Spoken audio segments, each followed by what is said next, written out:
Hello, beautiful people. Aaron Lynn from Aaron Lynn Real Estate Services here, doing something a little bit different today. Before I was a real estate agent, I was actually a licensed property manager for over a decade. I managed every kind of property you can imagine across multiple provinces, actually.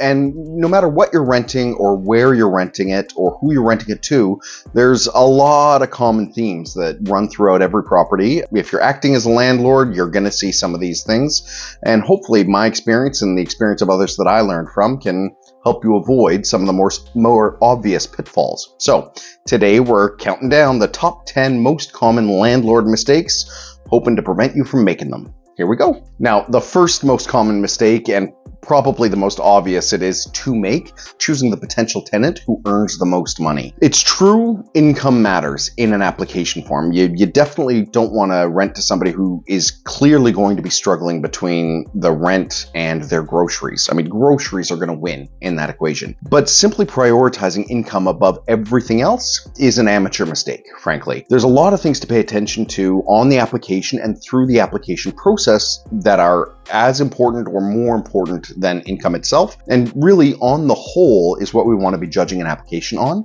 If they make a lot of money, that's great. But what was your experience like when you were going through the application process? What has their communication been like? What's their demeanor been like? Has it been a respectful engagement? Has the back and forth been timely?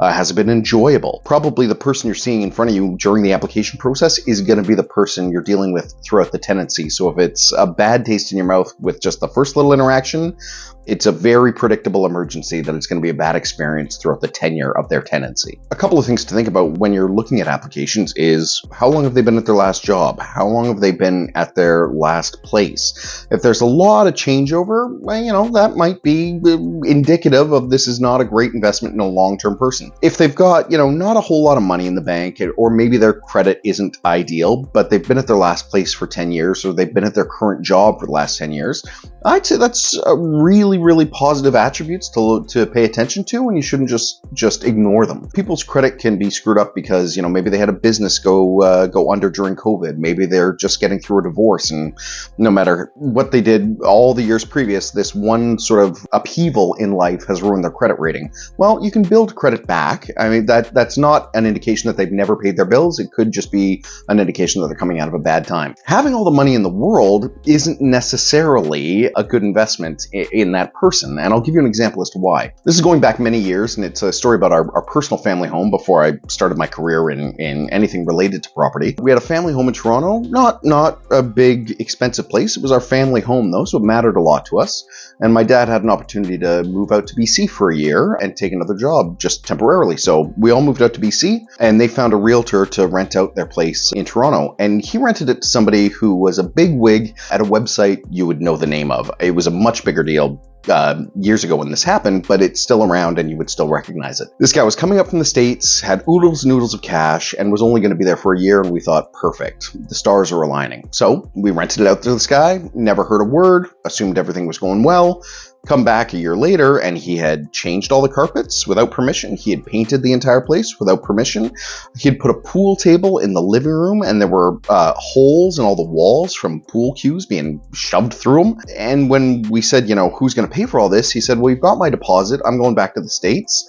If you want to, you can sue me, and I've got enough money to keep you in court for the rest of your lives. It's never going to be worth your while, and I'm never going to give you the money for the damages. So we just had to kind of suck it up and deal with it. And that was a very, very important lesson, and one that I've never forgotten. Sometimes the people with the most dollars make the least sense. And so don't be blinded by their income. Pay attention to their behavior, pay attention to their references, and most importantly, pay attention to the whole picture. Common mistake number 2, and this is another really obvious one, is simply pricing your place too high. I understand that this is going to be a money-making venture, and it's really tempting to try to make as much money as quickly as possible.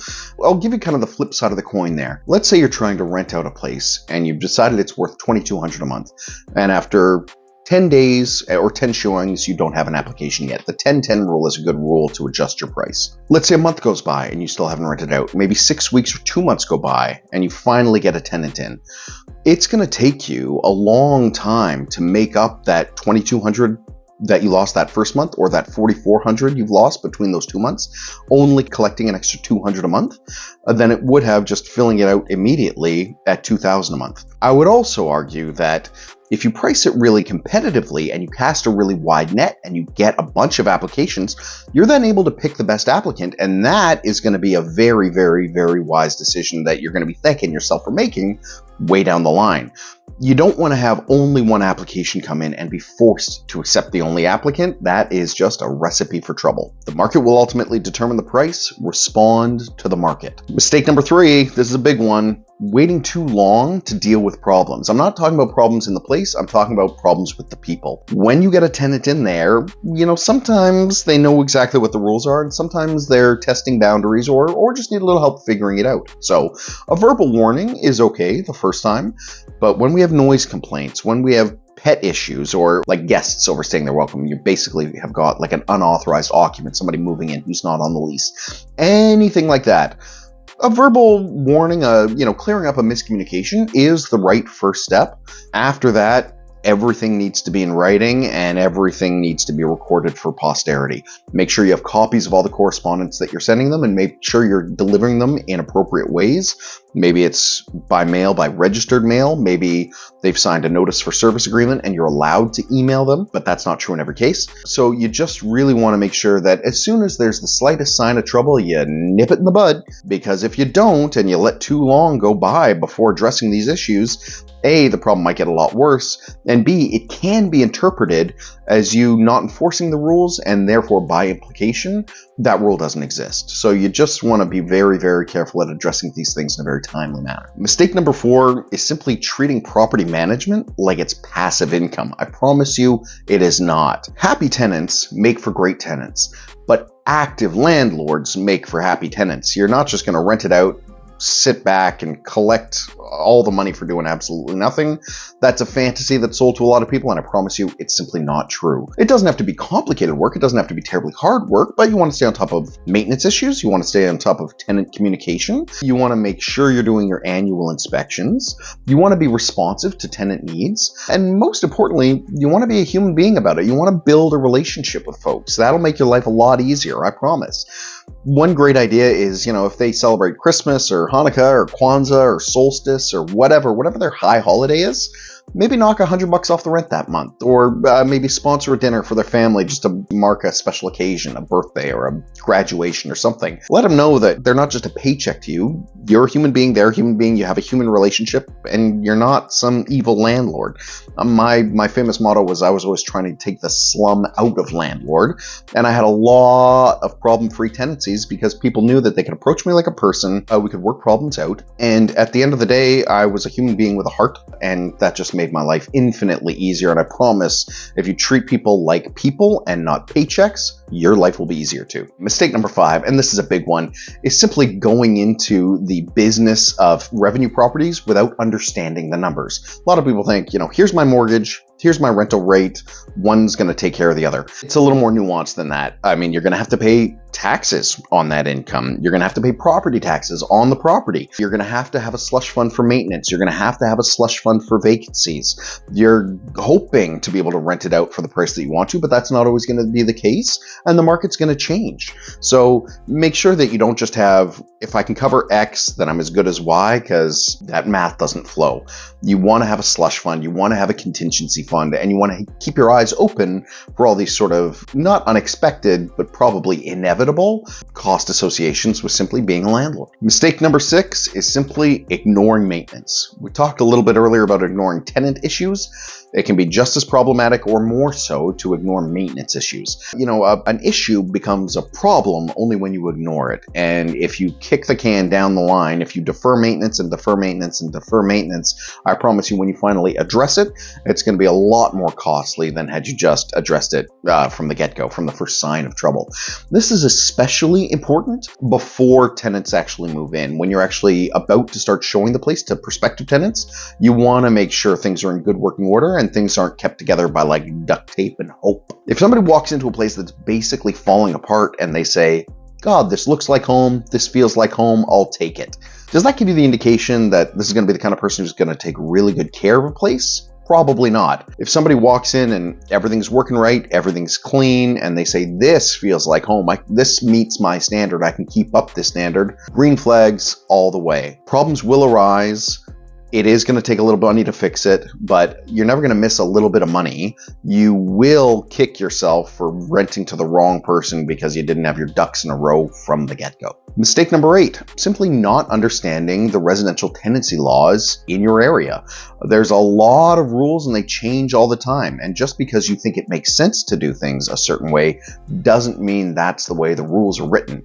It's really, really important you understand what the rules are and that you are operating within them.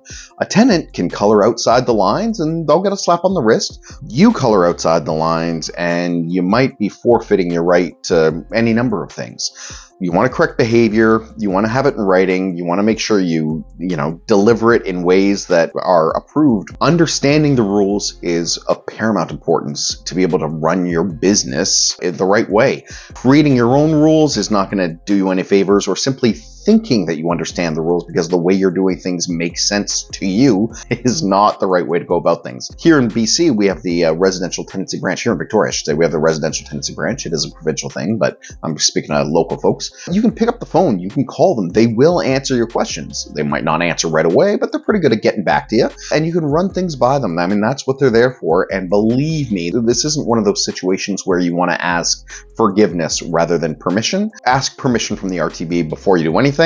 Get the Pope's blessing and make sure everything you're doing is above board. It's a two-way street between landlords and tenants. And as landlords, we want to make sure that our side of the street is clean. Number 9, this is far down on the list, but it is pretty important. It's one of my favorites because I've seen it happen a lot of times. Renovating for yourself because you're eventually going to move into your revenue property rather than for the tenants that are going to be living there until you do. The client is always right in matters of taste. Just because you think it's a great color or a great color scheme or a great pattern or whatever, for yourself, you're right, but not everybody's going to love that wild orange on purple, whatever that you are such a fan of. When tenants are looking at a place, there's a couple of things that they really prioritize. That's cleanliness and functionality. So paint it colors that are going to be easy to keep clean. If you paint absolutely every single surface in your house stark white, and every time somebody brushes up against it or leaves a fingerprint mark on it or, looks at it the wrong way, it scuffs, that's not going to be great. You don't want people living in a museum because I promise you tenants aren't going to treat your place like a museum. So functionality and cleanliness is what we're going for. And durability is really the key to both of those things. Don't spend all the money in the world on granite countertops and, your floor is made out of Fabergé eggs. These are all bad ideas. You have something tasteful, something simple to decorate, something very durable, and don't break the bank on it. And when you move in there, whenever that is, decorate it to your heart's content. But from the get-go, if you're appealing to the masses, appeal to the masses. And don't just think that your taste is the only thing that people are going to love and that the most expensive things are therefore going to be that much better taken care of. You're taking a risk with tenants. It's not always a huge risk. You want to do your due diligence and mitigate those risks. But people are living in these spaces and life happens. So make sure they don't have to be wearing kid gloves during the entire time that they're living in your revenue property. One last thing about preparing your place for rental is, again, kind of on the functionality part, but think about storage, think about parking, think about bike storage, things that people are actually going to use. And if you fill up sort of extra space with unwanted good ideas that you have, rather than just sort of leaving people to use that space as their lives allow or they would prefer, you don't necessarily need to gussy up every nook and cranny. Make sure that people just have room in their lives to live their lives the way they want. Just make sure when you're building out your place for rentals that you're being considerate that other people may not live the same way you do, and that there's room for their hobbies, or there's room for them to park, or there's a place for them to do laundry. Like if you cut out some of these essentials, people aren't just going to be grateful to live at your place. You're going to be attracting lower rent, and you're probably going to be attracting less than ideal tenants. All right, last but not least, mistake number 10, your exit strategy. A big part of getting into this is figuring out your why, and that'll help determine when you get out of this. Maybe you're buying it, and it's going to be a long-term thing that creates generational wealth, and once the mortgage is paid off, it's going to bring in rental income for everybody in your family forever. That's great. Maybe it's going to be your eventual home, and you know, 5 years from now, you need those people out. So that'll help inform how you interview people, the kind of people that you're looking for. Is this their forever home? Or are they just going to a temporary job or school for a little while, that kind of thing? Do they typically live in places for 3-year stints? And does that timeline kind of line up with your window? Or is this really just a buy it, fix it, wait for the market to change, and then flip it kind of thing? Because having that kind of clarity will help you in your decision making. Setting these kind of timelines, it can be something arbitrary. When you get to the end of that timeline, you can certainly reassess, but having a bit of a vision, a bit of a light at the end of the tunnel, will make the process, I think, more enjoyable. Being a landlord, especially an active landlord, which I'm encouraging you to do, like I said, it's not rocket science. It's not the hardest job you'll ever have in your life, but it is work. It is a bit of a yoke on your neck, because that phone might ring at midnight. That phone will ring when you're on vacation. The phone calls won't always be happy phone calls. People will be calling you probably in an emergency at some point. That can be a lot to live with. So just having an idea of here's why I'm doing it, here's the timeline I'm doing it for, can help make the process just a little more palatable for you, a little more stress-free for you. And the better you are at being, not so stressed out and having a clear vision about what you want, will help you find the right tenants and just make everybody's life in this situation a little bit easier. A really big thing to keep in mind is, are you trying to create wealth, or are you trying to create a second job? So there you have it. Top 10 common landlord mistakes that hopefully you're now able to avoid. If you like this and you learned something, feel free to check out some of my other YouTube videos, or if you want to be really bold, subscribe. There's going to be lots more tips and tricks coming, and I hope you join us for them. I hope, at the very least, they're helpful. Thanks so much for tuning in. We'll see you next time.